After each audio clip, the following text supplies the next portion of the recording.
ನಿಮ್ಮ ಬಿಸ್ನೆಸ್ ಯಾವುದೇ ಇರಲಿ ಅದನ್ನ ಪ್ರಚಾರ ಮಾಡಲು ಸುಮನ್ ಟಿವಿಯಿಂದ ಮಾತ್ರ ಸಾಧ್ಯ. ಕೂಡಲೇ ಕರೆ ಮಾಡಿ. ಅನೈತಿಕ ಸಂಬಂಧದ ಸಂಶಯ, ಮಹಿಳೆಯ ಕೊಲೆ ಮಾಡಿ ವ್ಯಕ್ತಿ ಆತ್ಮಹತ್ಯೆ. ಚೇಳೂರು ಪಟ್ಟಣದಲ್ಲಿ ಅನೈತಿಕ ಸಂಬಂಧದ ಹಿನ್ನೆಲೆಯಲ್ಲಿ ಮಹಿಳೆಯೊಬ್ಬಳನ್ನ ಕತ್ತು ಕೊಯ್ದು ಕೊಲೆ ಮಾಡಿ ಬಳಿಕ ವ್ಯಕ್ತಿಯೊಬ್ಬ ನೇಣಿಗೆ ಶರಣಾಗಿರುವ ಭೀಕರ ಘಟನೆ ಭಾನುವಾರ ಸಂಜೆ ನಡೆದಿದೆ. ಪಟ್ಟಣದ ಪದ್ಮನಾಭರಾವ್ ಬಡಾವಣೆಯ ನಿವಾಸಿ 42 ವರ್ಷದ ಬಾವಾಜಾನ್ ಆತ್ಮಹತ್ಯೆ ಮಾಡಿಕೊಂಡಿರ್ತಕ್ಕಂಥ ವ್ಯಕ್ತಿ. ಇದೇ ಪಟ್ಟಣದ ಗೆರೆಗೆರೆಡ್ಡಿಪಾಳ್ಯ ಬಡಾವಣೆಯ 40 ವರ್ಷದ ಸಲ್ಮಾ ಕೊಲೆಯಾದ ಮಹಿಳೆ. ಮೃತ ಬಾವಾಜಾನ್ ಸೀಮೆ ಹಸುಕರುಗಳ ವ್ಯಾಪಾರ ಮಾಡುತ್ತಿದ್ದ. ಈತನಿಗೆ ಮದುವೆಯಾಗಿ 3 ಗಂಡ್ಮಕ್ಳಿದ್ದಾರೆ. ಆದರೆ ಕಳೆದ ಕೆಲವು ವರ್ಷಗಳಿಂದ ಈತ ಸಲ್ಮಾ ಎಂಬಾಕೆಯೊಂದಿಗೆ ಅನೈತಿಕ ಸಂಬಂಧ ಹೊಂದಿದ್ದ ಎನ್ನಲಾಗಿದೆ. ಈ ನಡುವೆ ಸಲ್ಮಾ ಮತ್ತೊಬ್ಬ ಪುರುಷನೊಂದಿಗೆ ಸಂಬಂಧ ಹೊಂದಿದ್ದಾಳೆಂಬ ಸಂಶಯ ಬಾವಾಜಾನ್ಗೆ ಮೂಡಿತ್ತು.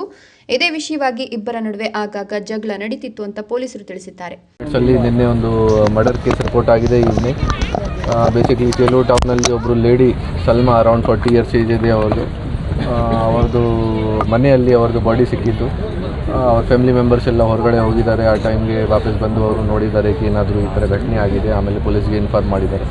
ಆಮೇಲೆ ಈ ಅಕ್ಕಪಕ್ಕದವರು ನೇಬರ್ಸ್ ವಗೇರ ಮತ್ತು ಫ್ಯಾಮಿಲಿಗೂ ಕೂಡ ಗೊತ್ತಿತ್ತು ಅದು ಏನಾದರೂ ಅಫೇರ್ ವಗೇರ ನಡ್ತಾ ಇದೆ ಒಬ್ಬರು ಬಾಬಾಜಾನ್ ಜೊತೆಗೆ. ಸೊ ಅವ್ರು ಕೇಳಿದಾಗ ಅವರು ನಮಗೆ ಹೇಳಿದ್ದಾರೆ ಬಾಬಾಜಾನ್ದು ಮನೆ ಕೂಡ ಪಕ್ಕದಲ್ಲಿ ಇದೆ, ನಮಗೆ ತೋರಿಸಿದ್ದಾರೆ. ಅಲ್ಲಿ ಹೋಗುವಾಗ ನಮಗೆ ಗೊತ್ತಾಯಿತು ಇವ್ರದ್ದು ಬೈಕು ಹೊರಗಡೆ ಪಾರ್ಕ್ ಮಾಡಿ ಒಳಗಡೆಯಿಂದ ಮನೆ ರೂಮ್ ಇದೆ, ಒಂದು ಸಣ್ಣದು ರೂಮ್ ಲಾಕ್ ಮಾಡಿದ್ದಾರೆ, ಓಪನ್ ಮಾಡ್ತಾಯಿಲ್ಲ.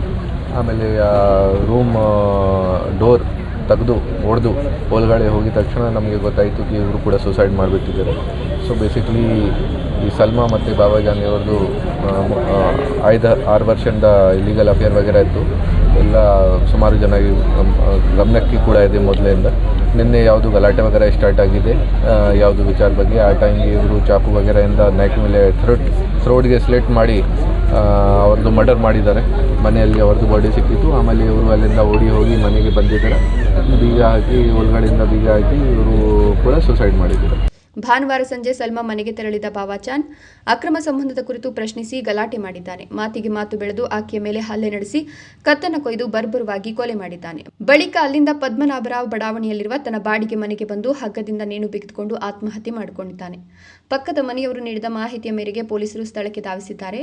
ಘಟನೆಗೆ ಸಂಬಂಧಿಸಿದಂತೆ ಚೇಳೂರು ಪೊಲೀಸ್ ಠಾಣೆಯಲ್ಲಿ 2 ಪ್ರತ್ಯೇಕ ಎಫ್ಐಆರ್ ದಾಖಲಾಗಿವೆ. ನನ್ನ ಪತ್ನಿಯನ್ನ ಬಾವಾಜಾನ್ ಕೊಲೆ ಮಾಡಿದ್ದಾನೆ ಅಂತ ಮೃತಳ ಪತಿ ಮಸ್ತಾನ್ ದೂರು ನೀಡಿದ್ದಾರೆ. ಇತ್ತ ಬಾವಾಜಾನ್ ಪತ್ನಿ ತಸ್ಲೀಂ ದೂರು ನೀಡಿ ಸಲ್ಮಾ ನನ್ನ ಗಂಡನೊಂದಿಗೆ ಅಕ್ರಮ ಸಂಬಂಧವಿಟ್ಟುಕೊಂಡು ನಮ್ಮನ್ನು ದೂರ ಮಾಡಿದ್ಲು, ನನ್ನ ಪತಿಯ ಸಾವಿಗೆ ಅವಳೇ ಪ್ರಚೋದನೆ ನೀಡಿದ್ದಾಳೆ ಅಂತ ಆರೋಪಿಸಿದ್ದಾರೆ. ಸ್ಥಳಕ್ಕೆ ಚಿಕ್ಕಬಳ್ಳಾಪುರ ಜಿಲ್ಲಾ ಪೊಲೀಸ್ ಡಿವೈಎಸ್ಪಿ ಪ್ರಕಾಶ್ ಭೇಟಿ ನೀಡಿ ಪರಿಶೀಲನೆ ನಡೆಸಿದರು. ಚೇಳೂರು ವೃತ್ತ ನಿರೀಕ್ಷಕ ಎಂ ಶ್ರೀನಿವಾಸ್ ಮತ್ತು ಪಿಎಸ್ಐ ಹರೀಶ್ ಪ್ರಕರಣದ ತನಿಖೆ ಕೈಗೊಂಡಿದ್ದಾರೆ.